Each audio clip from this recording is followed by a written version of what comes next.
Hello students, SV academy Rawla के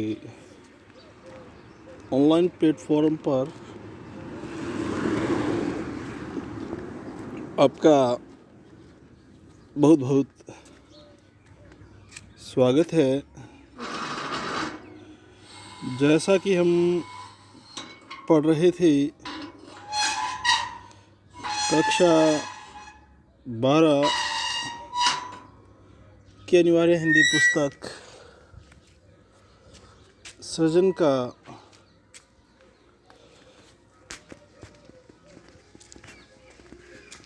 lesson ममता, इसके writer हैं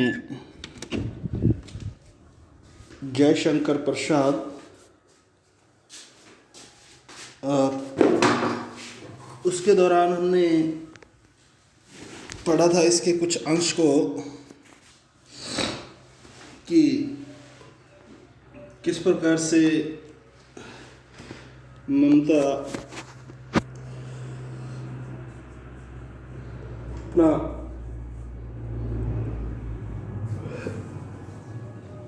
व्यवहार बनाए रखती है और किस प्रकार से मुगलों द्वारा आए हुए सोने चांदी से भरे हुए थालों को वो अस्वीकार करती है, उस उत्कोच को अस्वीकार करती है। उसके बारे में हमने इसको पढ़ा था। तो जब ममता ने पूछा कि यह क्या है पिताजी, तो तेरे लिए बेटी है, तेरे लिए उपहार है बेटी, ये कहा चूड़ामणि ने।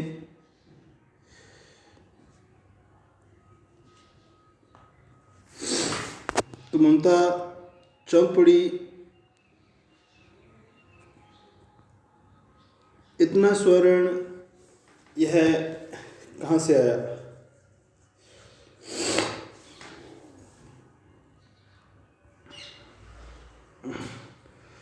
और इस प्रकार से हमने पढ़ा था कि जब उसने कहा कि ये विपत्ति के समय काम आएगा, क्योंकि हमारा अंत रोहिताशु का जो अंत है वो भी समीप है, क्योंकि शेरशाह उस पर कभी भी अधिकार कर सकता है। तो इस बात का अपने पिता को जवाब दिया उसने कि क्या इस भूमि पे कोई भी हिंदू नहीं बचेगा जो किसी ब्राह्मण को दान दे सके, एक मुट्ठी अन्न दे सके। तो यहाँ तक हमने पढ़ लिया था। तो उसके आगे बढ़ते हैं।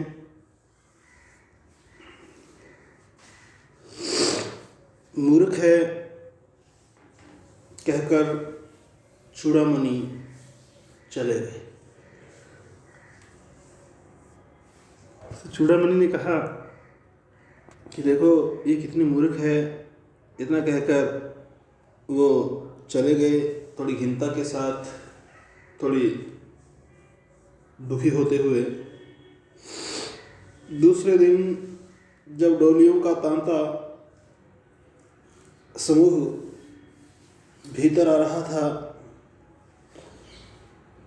ब्राह्मण मंत्री चूड़ामणि का हृदय धक धक करने लगा। तो दूसरे दिन जब डोलियों का कोई ग्रुप समूह भीतर आ रहा था, तो ब्राह्मण मंत्री चूड़ामणि का हृदय धक धक करने लगा, अर्थात उसका दिल धड़कने लगा।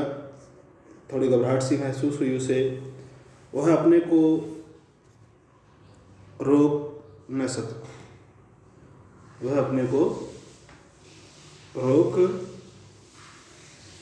सका। उसने जाकर रोहिताश दुर्ग के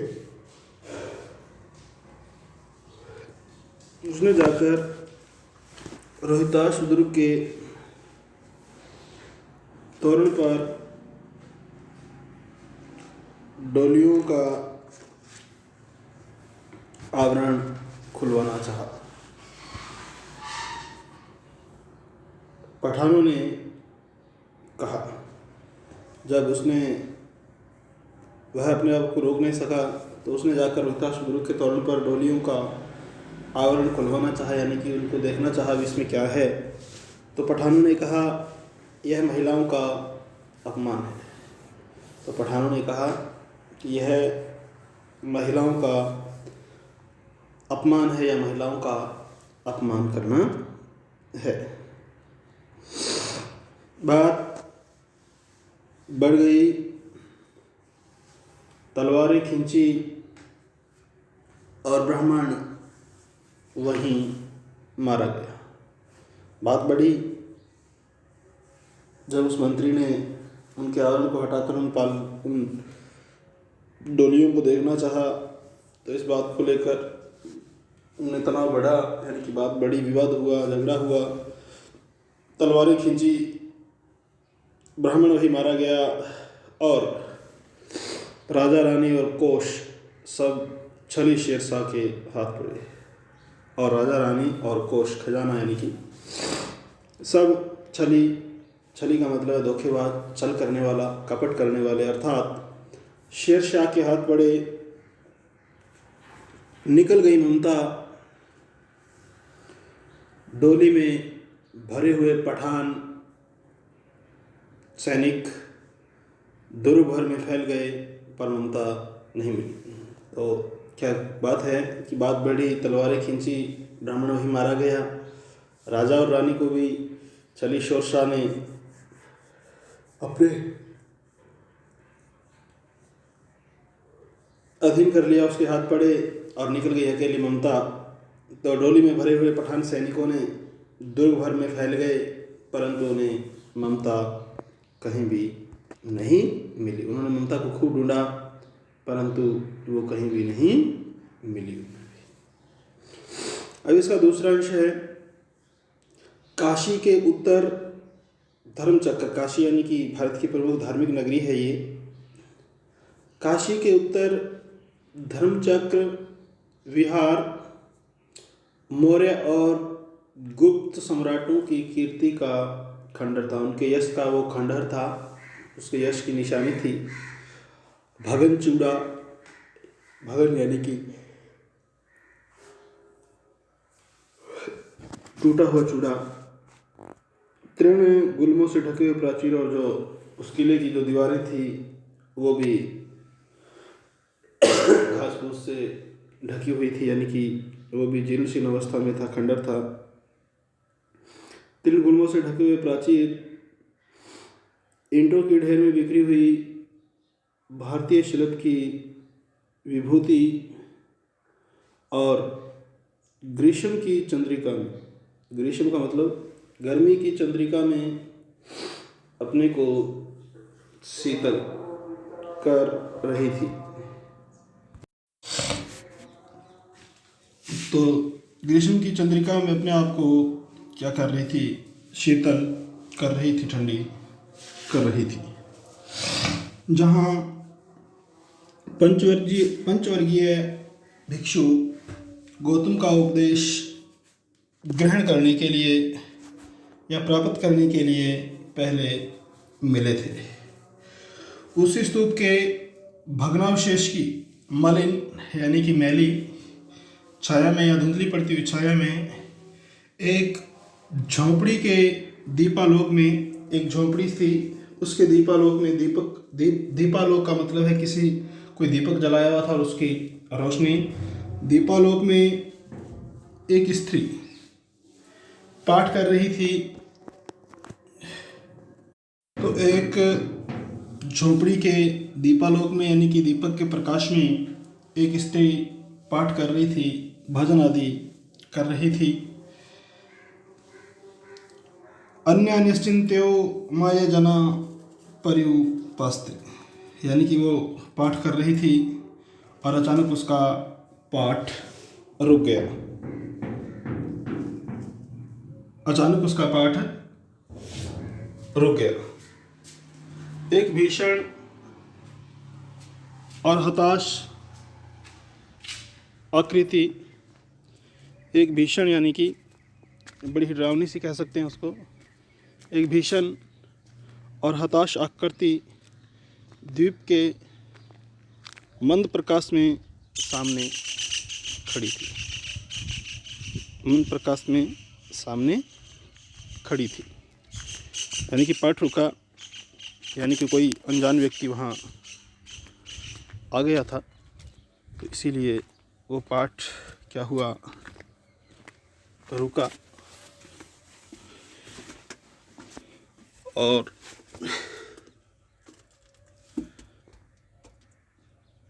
पाठ रुक गया।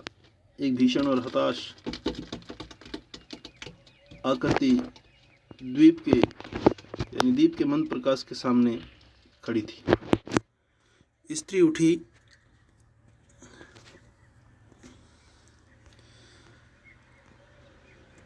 और उसने कपाट बंद करना चाहा। कपाट बंद करने का मतलब यानी कि वो ममता उठी और उसने जो गेट था वो बंद करने का प्रयास किया, उसे बंद करना चाहा, परंतु उस व्यक्ति ने कहा, माता मुझे आश्रय चाहिए। यानी कि मुझे क्या चाहिए, आश्रय चाहिए। आश्रय का मतलब है शरण चाहिए। तुम कौन हो? स्त्री ने पूछा कि तुम कौन हो? स्त्री ने पूछा, मैं मुगल हूँ। तो उसने उत्तर दिया कि मैं मुगल हूँ। चौसा युद्ध में शेरशाह से विपन्न होकर, यानी कि उससे मैं हार गया हूँ, विपन्न हो गया हूँ, लाचार हो गया हूँ। अब अपनी रक्षा चाहता हूँ। क्या चाहता हूँ? रक्षा चाहता हूँ। इस रात अब आगे चलने में असमर्थ हूँ, और इस रात अब आगे चलने में असमर्थ हूँ, यानी क्योंकि मैं अपने शत्रुओं से हार चुका हूँ और उनसे जान बचाकर वहाँ से भागा हूँ। ये भाग उस मुगल ने उस माता से कही, अर्थात ममता से कही। क्या शेरशाह से स्त्री ने अपने ओठ काट लिए। ओठ काट लिए मतलब उसको गुस्सा आया, गुस्से से अपने ओठों को बंद किया। हाँ माता। तो उसने उत्तर दिया, हाँ माता, परंतु तुम भी वैसे ही क्रूर हो। फिर ममता ने कहा उसे कि तुम भी वैसे ही क्रूर हो, दया की भावना आप में बिल्कुल भी नहीं है। वही भीषण रक्त की प्यास, वही निष्ठुर प्रतिबिंब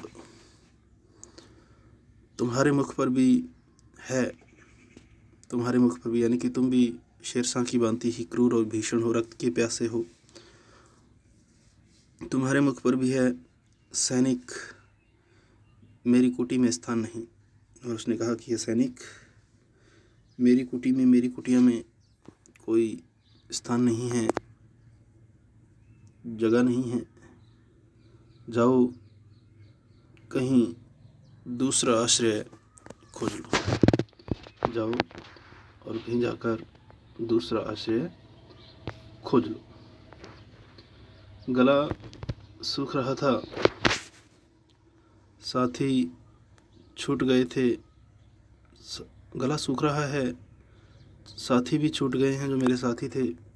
अशव गिर पड़ा है, यानी कि घोड़ा भी मेरा गिर गया है। इतना थका हुआ हूँ। इतना कहते कहते वह व्यक्ति धम से बैठ गया। तो इतनी बात कहते कहते कि मैं बहुत ज़्यादा थका हुआ हूँ, बहुत ज़्यादा कमज़ोर हूँ, मेरे से चला नहीं जाता, तो इतना कहते कहते वह व्यक्ति धम से बैठ गया। और उसके सामने ब्रह्मांड घूमने लगा पूरा संसार पे, यानी कि चक्कर से लगाने लगा, यानी कि उसे चक्कर से आने लगे। स्त्री ने सोचा, यानी कि ममता ने सोचा कि यह विपत्ति कहाँ से आई, यह मुसीबत कहाँ से आई। उसने जल दिया, यानी कि उस मुगल को उसने पानी पिलाया, मुगल के प्राणों की रक्षा हुई। वह सोचने लगी ये सब विधर्मी दया के पात्र नहीं हैं, यानी कि ये दूसरे धर्म वाले या अन्य धर्म वाले ये लोग हैं जो दया के पात्र नहीं हैं, क्योंकि मेरे पिता का वध करने वाले आत्मा ही हैं। क्योंकि इन्होंने क्या किया है, मेरे पिता का वध किया है, इन्होंने मेरे पिता का क्या किया है, वध किया है, इसलिए ये माफ़ी के लायक तो है ही नहीं, दया के पात्र नहीं है।